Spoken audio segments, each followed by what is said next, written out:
Hello and welcome to Orcawatch for March 2026. Now, quickly before we start, you may notice I'm wearing a hat, which is going to come off in a second. But it's our first bit of merch specifically for the podcast. So I will leave a link in the description to go to the merch store. It is under my screen name, Cravone, but you can buy the hat. Now, Orca Watch this month is most likely going to be the longest Orca Watch we have ever had. And I usually do Orca Watch in one take. I think this month is going to be multiple takes, I'm going to be honest. So I'm currently recording this first bit on the 28th of March. We may have even more stuff before this actually gets released. So there's quite a lot of things to talk about. There's so much stuff happened in the Orca world during March. It's been crazy, and it's not just been in the Northwest Pacific either. Even got word today that a 150 roughly size pod of Type C Ross Sea orcas was spotted off Bremer Bay during this month as well. So first of all, we talk about Orca of the Month to begin with. We're going to be talking about Orca of the Month for a while. So to give some context, this month some very interesting visitors were spotted in the Salish Sea. A group of 3 orcas only once spotted around Alaska. Now, there's a little bit of an issue with my script here because it says only once, but actually Finwave has them listed twice as being seen in Alaska.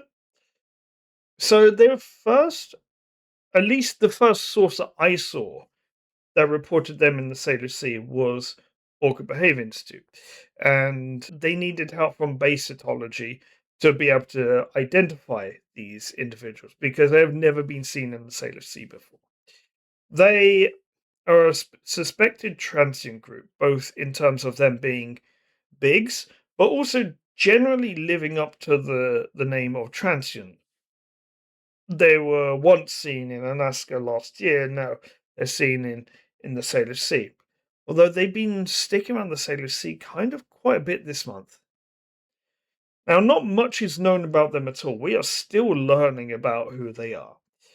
And given that their only sighting was in Alaska in 2025, one could speculate that perhaps they were visitors through that region as well. Now, this is my own speculation. Truth is, no one really knows. Base cytology described them as T419, T420, and T421. These are not alphanumeric names that they had previously. These are alphanumeric names that have been assigned this month when they're spotted. It's also possible they may have other designations local to where they're more likely found, but I couldn't find anything on this point. You might be wondering, is there an Orca of the Month this month? Well, I've decided not to poll it this month. I've decided it's not going to be one. The T419s, as we're going to call them now, that is T419, T420, T421, all 3 of these are going to be our Orca of the Month for April. Because they have really picked up quite a stir in the Orca community. And it's been amazing watching this so far. It's been amazing seeing other enthusiasts, seeing researchers not know anything about these orcas, and like everyone's kind of learning about them together. And it's been so exciting, and it's the first time I've been in a community when this kind of stuff has been happening. It's been fascinating to watch. So I could not have found a better potential candidate for Orca of the Month than these 3. And also, I can't pick between one of these 3, so I'm just going to pick the whole match line as Orca of the Month. I also want to thank the Orca Behavior Institute for kindly allowing me to display one of their photos of these three orcas. You can find several links in the description to articles and a video by Orca Behavior Institute about these orcas. Also, I would strongly encourage you to check out their Patreon. Since starting content creation on the Whale Talk podcast, I have on multiple occasions contacted Orca Behavior Institute, and I have had nothing but positive and welcoming interactions with everyone involved at OBI. They're so open and public about what they do with all the orca enthusiasts and allow us to, in some part, experience being in the orca enthusiast sphere, even from halfway across the globe. This is not something that many research institutes do, and certainly something that I, for one, definitely recognize and very much appreciate. There are times when I feel my own enthusiasm may build interest in other people regarding orcas, and the enthusiasm from Orca Behavior Institute actually fuels my own enthusiasm even more so than it was before. So back onto the orcas. T419 is an adult female. T420 seems to be a sprouting male, and T421 seems to be a younger orca with an unknown gender. It is presumed that this is a matriline, with T419 being the mother of the other two orcas. Therefore, the orca community is currently already referring to them as T419s. And for the remainder of the video, so will I. Also, it's worth noting that T419's saddle patch has signs of cookie cutter shark bites, which not seen in that many orcas. Also, I want to point out, I can't tell you how many times in this recording you have seen bits being edited out. I can't tell you how many times so far I have referred to them as the T49s by accident. We'll get onto the T49s a little bit later. They've got an interesting thing. Now, what is to follow is that I will do my best to outline their travel path and what they got up to and who they socialized with.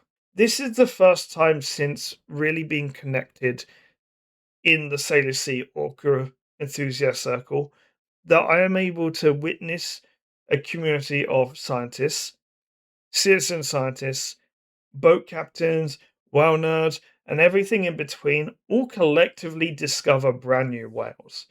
And everyone starts at zero with these as well. It's been a sensational month for this and has been really, really exciting. Now, before we get into their trackings, I want to mention that there was a hydrophone recording of them, and actually quite a few of them as of recording this. When I wrote the script, there was only one recording. Now there's quite a few others, and they sound pretty different to the other big orcas. Now, I have unfortunately not managed to get explicit permission to play these audio clips, otherwise I would. So I will instead be linking the link to one of these clips in the description so you can go and listen for yourself. They were first spotted in the Salish Sea when they visited Vancouver on the 6th of March, and they stayed there until at least the 8th of March, and then a few days later got as far down as Seattle on the 11th of March, and even deeper into the Puget Sound the next day. By the 12th of March, they were at Olympia, and they stuck mostly near cities. And I've even seen footage of them near docks where seals shelter very, very close to shore. However, I don't know who actually took the video, so I don't know who to reach out to for permission to show, so I won't be sharing them here. I also want to talk about a Discord comment on one of the sightings reports. Now, in the history of this channel, I have never once included something that is literally just like word of mouth. I've never included a Discord comment because I like everything to be grounded in peer-reviewed science. However, in this case, with this particular new family, there is no peer-reviewed science. Everyone is speculating. And because it's a brand new group of orcas to all of us, scientists, citizen scientists, enthusiasts, um, on that basis, any question can be a valid question for science when we do not have the answer either way. So the Discord comment that I'll be displaying was from user Jron, who kindly gave me permission to share the comment. And it's a question that really most got my attention early in the month. Um, that is, what if these orcas are specialists at hunting seals off of docks in busy human areas, near to humans actually being present? And these three certainly were not shy. I've seen videos of them being very close to people that are on the docks, hunting seals that are on those docks. Secondly, this comment asks if this is a learnt behavior. Science for the time being won't have an answer. We need to see more sightings and encounters with them. But questions like this get asked because it is an exciting time. No one knows, really. I'd be very interested to know if they are actually specialized in hunting seals from the docks. So after the Olympia visit, something even more exciting happened. They started getting acquainted with some of the Salish Sea regulars, the Biggs, not so much the people though, the people that are on the docks. Sure. Uh, Firstly, they met the T99s on the 13th of March, and then on the 14th, they had a party with the T99s, T137s, and T65As. Now, I should mention, um, we'll see this in when we talk about big orcas.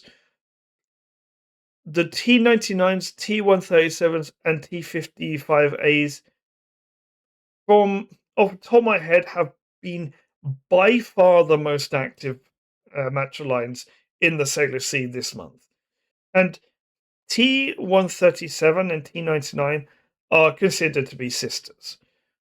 This encounter happened in Admiralty Inlet, and reading about this was really surreal because the most intriguing and mysterious new orcas that I had witnessed since joining the orca enthusiast sphere were interacting with my favorite orca family, the orca family I most want to see. So the T99s and T137s respectively.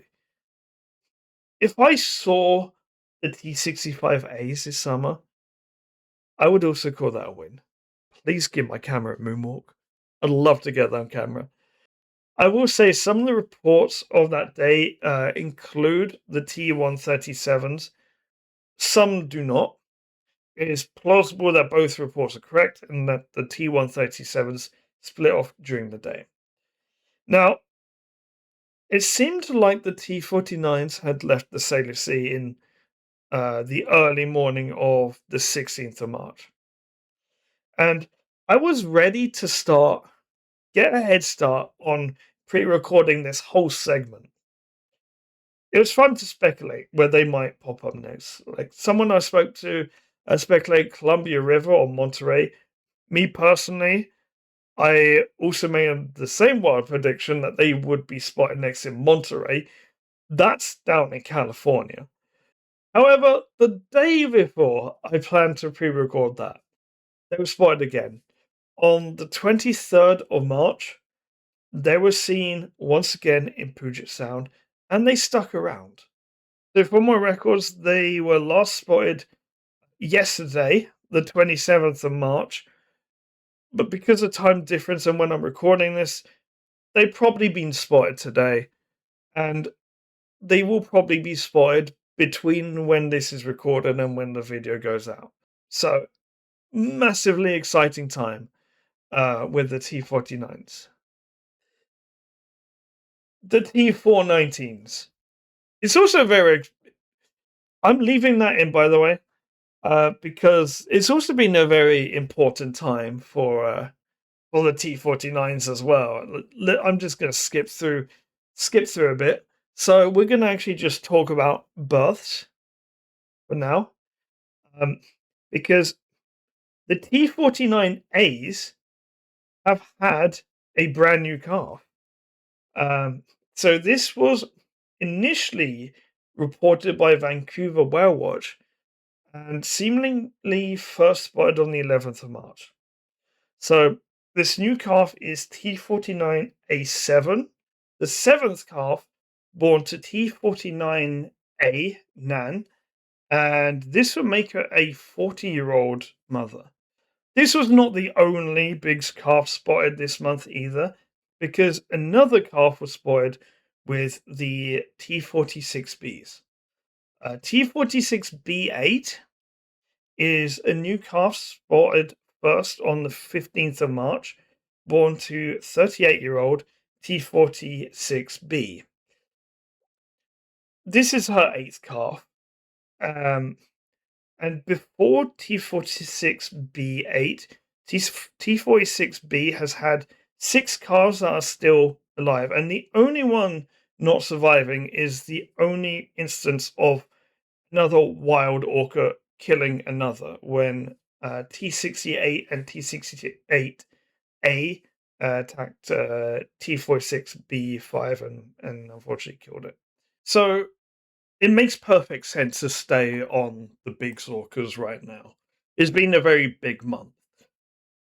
So we have a few families that we typically follow throughout each month.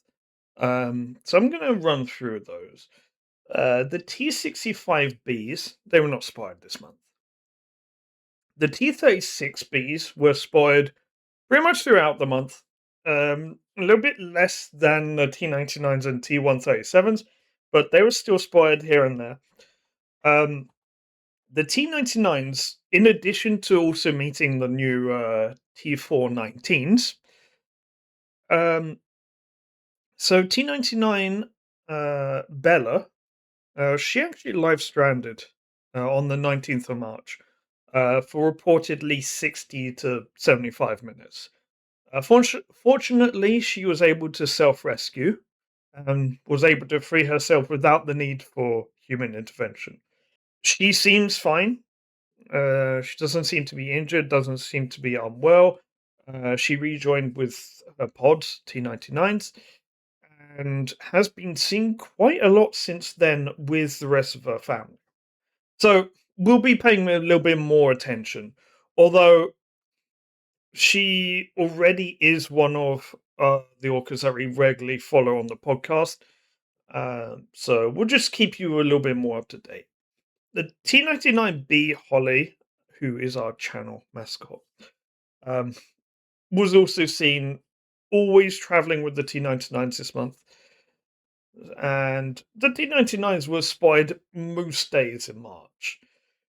Now, what's really interesting about the T99s actually is that at the end of February, the T99s were spotted in Johnstone Strait. And Johnstone Strait is to the north of Vancouver Island. And within 3 days, from the end of February to the beginning of March, they managed to travel a distance of several hundred miles to get back into the Salish Sea. Now, speaking of a related family, the T137s, they weren't spotted until midway through the month, but then became a very regular fixture from the middle of the month onwards. Now, a few noteworthy encounters, notably on the 23rd of March, there was a tea party. Another one, because the T419s and their meeting with the T99s, the T137s, and the T65As was a tea party as well. So, a tea party is when 3 different match lines of big orcas meet up. This particular tea party on the 23rd of March that we're talking about was the T36Bs, the T99s, T137s, and the T65As. Interestingly, the T65As have been extremely social this month as well, because they've been very present, but they've almost always been with other orcas. They've been in as many as 3 tea parties this month, all of which included the T137s and the T99s, and one of which also included the T419s. Equally, the T99s and T137s have also been frequently meeting up. So I found out after the video was mostly done that there was actually another tea party spotted by the Centre for Wild Research on the 26th of March, including the T36As, the T86A1s, and the T124A4s. Now, to my knowledge, T60D and T60E were not spotted. Now, I could talk about all the other big orcas that were spotted this month, but there's too many to talk about. So I will leave on screen a list, comprehensive list of all of the ones that I had confirmed sightings for from my various sources. So I'll leave that on the screen for several seconds. Pause the video if you really want to see the full list. And now we're going to go on to the southern residents. So the only southern resident pod that was spotted during March, I'm recording this bit on the 30th of March. The only southern resident pod that was spotted was J-Pod, and they were spotted on the 1st of March, and then again on the 13th of March, and they have been spotted sporadically throughout the month. March was all about the Biggs, but J-Pod were throughout the month as well. They were here and there. Crucially, there was a day where every single member of J-Pod was spotted, including the 2 youngsters, J62 and J63. So that's always good news. K-Pod has not been spotted during March, and L-Pod have not been spotted during March. So we don't know. We don't know anything at the moment about the 2 youngest southern residents. It also means that our adopted orca with the Whale Museum, L90 Balena, has not been seen this month. Now, finally, you'd think we'd be done by now with Orcawatch, but we actually have one more thing to talk about. During this month, in Bremer Bay, Australia, whale watchers were treated to something absolutely special. A pod of around 150 individual orcas. They were Type C orcas, also known as Ross Sea orcas, and they typically live around Antarctica. They come up north close to Australia to shed diatom layers on their skin, which can't be done in colder waters.